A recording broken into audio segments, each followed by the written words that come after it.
یہ علاقہ بڑا غریب ہے، اور جب میں ایز اے میڈیکل اسٹوڈنٹ داخل ہوا تھا لانگ ٹائم اگو 1950 میں 55 میں، تو اس وقت یہاں علاج کا بالکل ہی بندوبست نہیں تھا. تو میں دیکھتا تھا یہ ولیجز کی حالت بہت خراب تھی. میں انگلینڈ چلا گیا، وہاں سے میں نے 9 سال سرجری کی ٹریننگ کی. جب میں واپس آیا، گاؤں میں آیا، تو پھر میں حیران ہوا کہ حالات پہلے سے بھی خراب تھے. تو پھر میں نے پہلے 50 بیڈڈ ہسپتال بنایا. اتنے سالوں میں آہستہ آہستہ وہی چھوٹا سا ہسپتال ایک ہیلتھ سروس بن چکا ہے.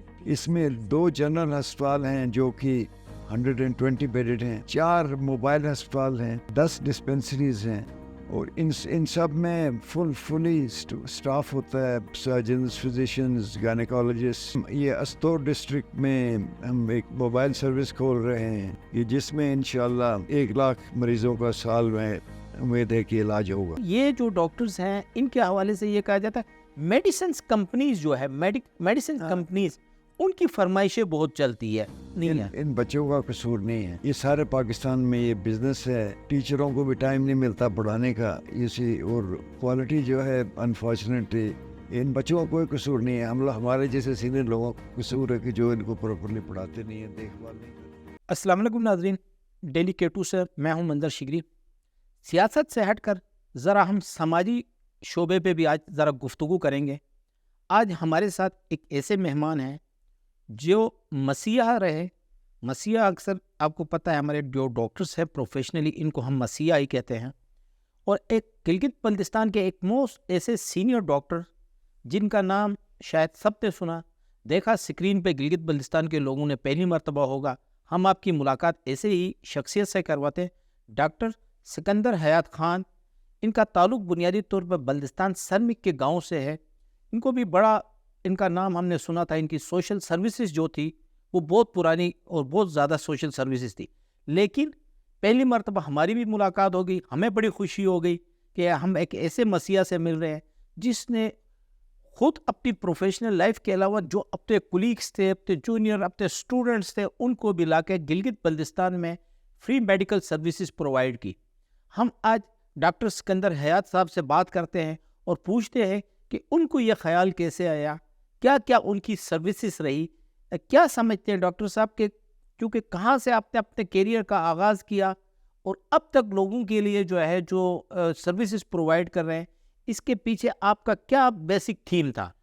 دیکھیں، بیسک چیز تو یہ تھی کہ یہ علاقہ بڑا غریب ہے، اور جب میں ایز اے میڈیکل اسٹوڈنٹ داخل ہوا تھا لانگ ٹائم اگو 1950 میں 55 میں، تو اس وقت یہاں علاج کا بالکل ہی بندوبست نہیں تھا. تو میڈیکل کالج سے میں نے ڈاکٹر بننے کے بعد میں نے یہاں آنا شروع کیا، چونکہ والدین یہاں تھے اس وقت.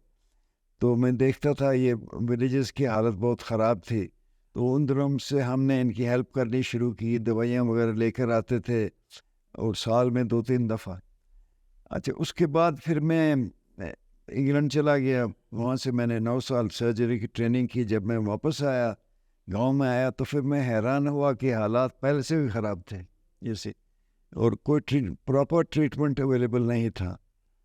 تو پھر دوران ملازمت، چونکہ میں وہاں ٹیچنگ اسپتال میں تھا پمز میں، تو اس زمانے میں ہم لوگ بار سال میں 3-4 دفعہ کیمپ کرنے آتے تھے اور مختلف گاؤں میں دوائیاں وغیرہ بانٹتے تھے.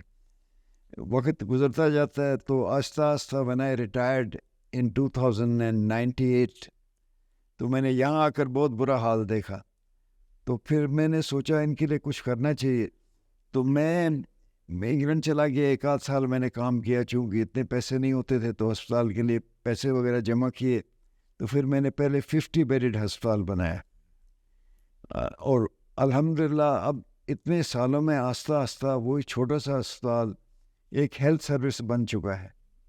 اس میں 2 جنرل ہسپتال ہیں جو کہ 120 بیڈڈ ہیں، اور پھر اس میں 4 موبائل ہسپتال ہیں، 10 ڈسپنسریز ہیں، اور ان سب میں فلی سٹاف ہوتا ہے، سرجنز، فزیشنز، گائنیکالوجسٹ.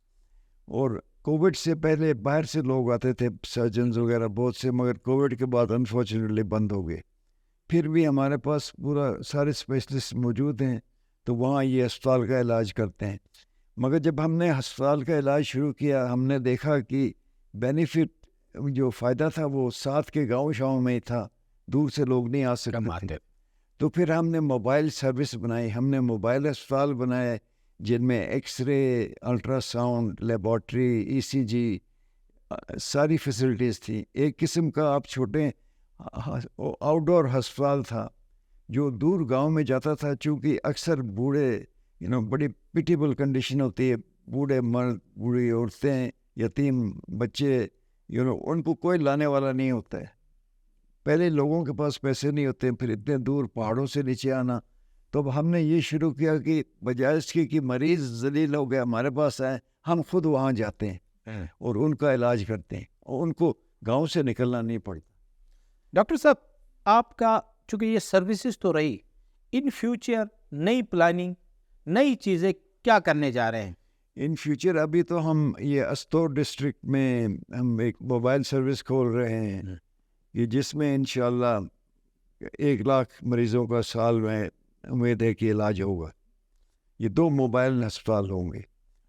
پھر اس کے بعد ہمارا ارادہ ہے کہ میڈیکل کالج بنانے کا، یہ اسکردو کے وہاں، تو اس سے بھی بات چیت چل رہی ہے. مگر میں نے شرط رکھی ہے کہ 25% جو بچے ہوں گے وہ فری ایجوکیٹ ہوں گے غریب علاقوں کے.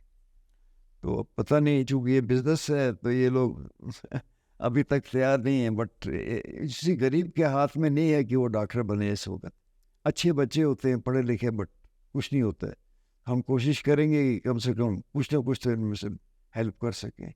ناظرین، آپ نے سنا کہ ڈاکٹر صاحب کا کہنا یہ ہے کہ جو اسٹور میں یہ موبائل ہاسپٹل اور جو سروسز دینا چاہتے ہیں، اس کے علاوہ ایک میڈیکل کالج اسٹیبلش کرنا چاہتے ہیں جہاں پہ غریب کم سے کم 25% جو ہے وہ بچے جو ہے وہ لوگ تعلیم حاصل کریں گے، وہ ڈاکٹرز بنیں گے جن کی اپنی حیثیت نہیں ہوتی ہے پڑھائی کے لیے. تو پھر ہم ڈاکٹر صاحب سے ایک اور ہمارا کوشچن یہ بنتا ہے کہ ڈاکٹر صاحب، اکثر جو ہمارے ڈاکٹرز ہیں، پروفیشنل ڈاکٹرز ہیں، وہ تو اپنا ہاسپٹل بناتے ہیں، آج کل بڑے بڑے کلینکس بن رہے ہیں، ایک شیلٹر بنا رہے ہیں اور بڑا پیسہ کما رہے ہیں. تو کیا آپ کا کانسیپٹ بھی پیسہ کمانا ہے یا پبلک سروس پرووائڈ کرنا؟ نہیں، دیکھیے میں آپ کو بتاتا ہوں، وقت بدل گیا ہے. پہلے کہتے تھے نا ڈاکٹر مسیحا ہے، یہ وہ ہے، وہ کام ختم ہو چکا ہے. یہ بزنس ہے، کٹ تھروٹ بزنس جس کو کہتے ہیں. تو آدمی کو افسوس بھی ہوتا ہے، مگر ہم بوڑھے لوگ ہیں، ہو کیئرس کہ ہم کیا سوچتے ہیں. بٹ بائی اینڈ لارج یہ اس کو بزنس بن چکا ہے، جس میں مطلب لوگ اپنے گاؤں والوں کو نہیں چھوڑتے ہیں تو دوسروں کا کیا کریں گے. یہ ٹرینڈ چھا گیا ہے کہ وہ کہتے ہیں ویلیو فار منی، پیسہ دو اور سروس لو. مطلب پہلے تو ایک یہ قسم کی کالنگ کہتے تھے ہم ہوتے تھے، اب یہ بزنس ہے.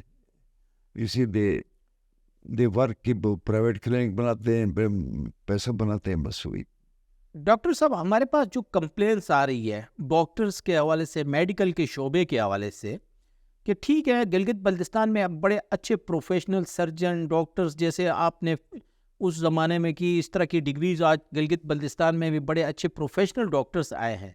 لیکن یہ جو ڈاکٹرز ہیں ان کے حوالے سے یہ کہا جاتا ہے میڈیسنس کمپنیز جو ہے، میڈیسن کمپنیز، ان کی فرمائشیں بہت چلتی ہے، ان کی میڈیسنز بہت زیادہ دیے جا رہے ہیں، کوئی مطلب کوالٹی جو ہے اس کے معاملے میں کوئی چیزیں نہیں ہیں. ان بچوں کا قصور نہیں ہے، یہ سارے پاکستان میں یہ بزنس ہے، تو ٹیچروں کو بھی ٹائم نہیں ملتا پڑھانے کا. اسی اور کوالٹی جو ہے انفارچونیٹلی ان بچوں کا کوئی قصور نہیں ہے. ہمارے جیسے سینئر لوگوں کا قصور ہے کہ جو ان کو پراپرلی پڑھاتے نہیں ہیں، دیکھ بھال نہیں کرتے ہیں. تو اس لیے جنرلی ہر چیز، یہ بھی پاکستان کا معاشرہ ہے نا، ہر چیز نیچے جا رہی ہے، یہ بھی نیچے جا رہے ہیں، اسی حساب سے معاشرے کا حصہ ہے. ڈاکٹر صاحب، کیا میسج دیں گے ہمارے ان ڈاکٹرز کو جو گلگت بلتستان کے اندر اپنی پروفیشنل سروسز پرووائڈ کر رہے ہیں، کہ ان کو بہتر علاج معالجہ اور کم سے کم غریب لوگوں کی، جو غریب لوگ ہیں ان کی خدمت کے لیے آپ اپنا، کیونکہ آپ کے بہت سارے شاگرد ہوں گے، آپ کے شاگردوں کے شاگرد ہوں گے جو اس وقت یہاں پہ FCPS کر کے اچھی وہ سروسز دے رہے ہیں، ان کو کیا میسج دیں گے؟ دیکھیں جی ہماری کیا حیثیت ہے میسیج دینے کی، مگر ان کو اللہ سے ڈرنا چاہیے۔